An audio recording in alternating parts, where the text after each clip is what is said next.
جس ملک کی supreme court میں ہیجان پیدا ہو وہ آئینی بحران سے بھی بڑا مسئلہ ہے۔ تازہ ہیجان کا طوفان یکے بعد دیگرے سپریم کورٹ کے دو سینئر جج حضرات جسٹس مظاہر نقوی اور جسٹس اعجاز الاحسن کے استعفوں نے اٹھایا۔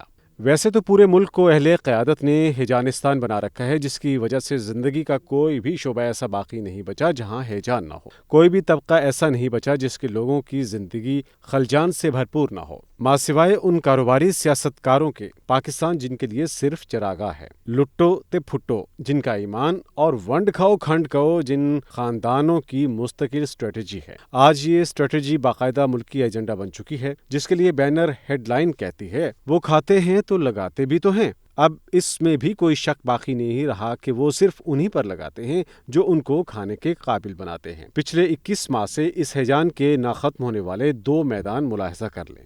جاری ہیجان کا پہلا میدان یہ ہے 1973 کے آئین کا دیا ہوا وہ بنیادی حق جو دستوری سکیم میں انتہائی ضروری اور پہلا پتھر کہلاتا ہے۔ یہ حق رائٹ ٹو لائف کے بعد سب سے بڑا انسانی اور شہری حق ہے۔ اس حق کے ذریعے ہر پاکستانی کو 8 فروری 2024 کے دن ایک پرچی ملنے کی امید ہے، چاہے صدر ہو، کوئی چیف، منڈی مزدور یا دہاڑی دار، ہر ایک کو صرف ایک پرچی دی جائے گی۔ اکلوتی پرچی دینے کا مقصد ریاست کے اگلے 5 سال کا اختیار عام آدمی کے ہاتھ آنا ہے، وہ بھی ہر 5 سال کے عرصے کے بعد۔ پچھلے 21 ماہ میں پبلک سے یہ پرچی چھیننے کی صرف کوشش نہیں بلکہ گلی گلی میں اس چھینا جھپٹی کی جنگ چھڑی ہوئی ہے۔ صوبہ پنجاب اور خیبر پختونخوا کے صوبے 9 اپریل 2022 سے دونوں ہی پرچی ہاتھ میں لینے کے لیے مارے پھر رہے ہیں، کبھی نامعلوم افراد، کبھی معلوم افراد اور کبھی عدل گاہیں 25 کروڑ لوگوں کو اس پرچی کی تلاش کے پیچھے گھما رہی ہیں۔ ایک عدالت ہاتھ میں پرچی پکڑاتی ہے جبکہ دوسری عدالت یہ پرچی واپس لے لیتی ہے۔ ان 21 ماہ سے بلی چوہے کا یہ کھیل مسلسل چل رہا ہے۔ ہر روز وہی فتویٰ تازہ سیاہی سے لکھ کر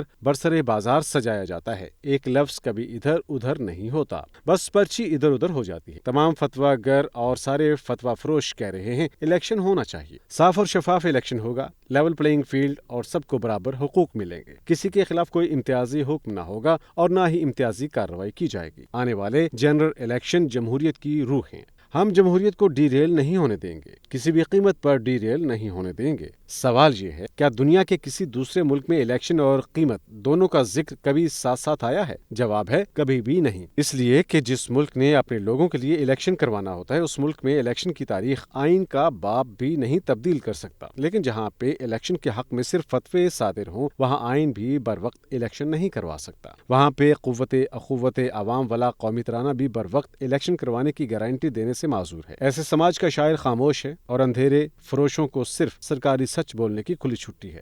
جاری ہیجان کا دوسرے میدان کی سب سے بڑی پہچان آپ کے سامنے لگا ہوا وہ بل بورڈ ہے جس پر 2024 کے الیکشن کے حتمی مثبت نتائج لکھے ہوئے ہیں۔ چونکہ سب اچھا ہے اس لیے آنے والے الیکشن 25 کروڑ پاکستانیوں کی تقدیر سنوارنے کے لیے سب سے اچھے ثابت ہوں گے۔ ان نتائج کو حاصل کرنے کے لیے الیکشن سے متعلقہ کچھ ادارے اور الیکشن سے غیر متعلقہ سارے ادارے پوری طرح سرگرم ہیں۔ اس الیکشن سے نکلنے والے مثبت نتائج کی جھلکیاں اور ٹریلر دونوں آپ دیکھ چکے ہیں۔ سرکاری گزٹ نوٹیفیکیشن آنے کی دیر ہے، راوی ہر طرف چین کی بانسری بجائے گا بلکہ مثبت نتائج کے لیے بانسری کی شرپسندی کو بھی جڑ سے بھی اکھاڑا جا رہا ہے تاکہ نہ رہے بانس نہ بجے بانسری۔ بالکل ویسے ہی جیسے پڑوسی برادر ملک افغانستان میں کرپشن اور بدمعاشی کو جڑ سے اکھاڑا جا رہا ہے، بلکہ ویسے ہی جیسے یمن کی حوثی حکومت نے اسرائیل کے روب کو جڑ سے اکھاڑ پھینکا ہے۔ 14 بڑی طاقتوں کی فائر پاور، بحری بیڑوں اور بمبار لڑاکا طیاروں کے مقابلے میں بھوکے ننگے اور پابندیوں کے مارے ہوئے یمن کے حوثی مجاہدین نے حماس کے فلسطینی مجاہدین کی طرح بین الاقوامی بدمعاشی کے چھکے چھڑا دیے ہیں، جس کی ایک مثال صنعا پورٹ کے ارد گرد اسرائیل کو اسلحہ سپلائی کرنے والے جہازوں پر انتہائی دلیرانہ حملے ہیں،